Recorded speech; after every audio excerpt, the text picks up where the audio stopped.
અમદાવાદ જિલ્લાના સાણંદ તાલુકાના ડરણ ગામમાં સિંચાઈ વિભાગની પાઇપલાઇન કામગીરીને લઈને ખેડૂતો અને તંત્ર આમને સામને આવી ગયા છે। ખેડૂતોનો આરોપ છે કે કોઈ નોટિસ કે વળતર આપ્યા વિના ખેતરમાંથી પાઇપલાઇન પસાર કરવાની તૈયારી કરવામાં આવી રહી હતી, જેને લઈને ભારે વિરોધ જોવા મળ્યો હતો।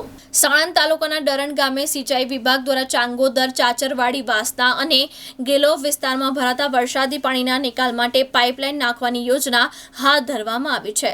જોકે ખેડૂતોના આક્ષેપ છે કે તેમના ખેતરમાંથી પાઇપલાઇન પસાર કરવા માટે કોઈ પૂર્વ નોટિસ આપવામાં આવી નથી, તેમજ વળતર અંગે પણ કોઈ સ્પષ્ટતા કરવામાં આવી નથી।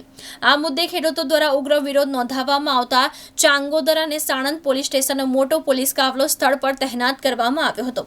પરિસ્થિતિ તંગ બનતા સિંચાઈ વિભાગના ઉચ્ચ અધિકારી પણ સ્થળ પર પહોંચ્યા હતા અને ખેડૂતો સાથે ચર્ચા કરી મામલો ઉકેલવાના પ્રયાસ હાથ ધર્યા હતા। ખેડૂતોનું કહેવું છે કે તેમની ખેતીને જમીન અને પાકને નુકસાન પહોંચાડે તેવી કોઈ પણ કામગીરી તેઓ સ્વીકારશે નહીં।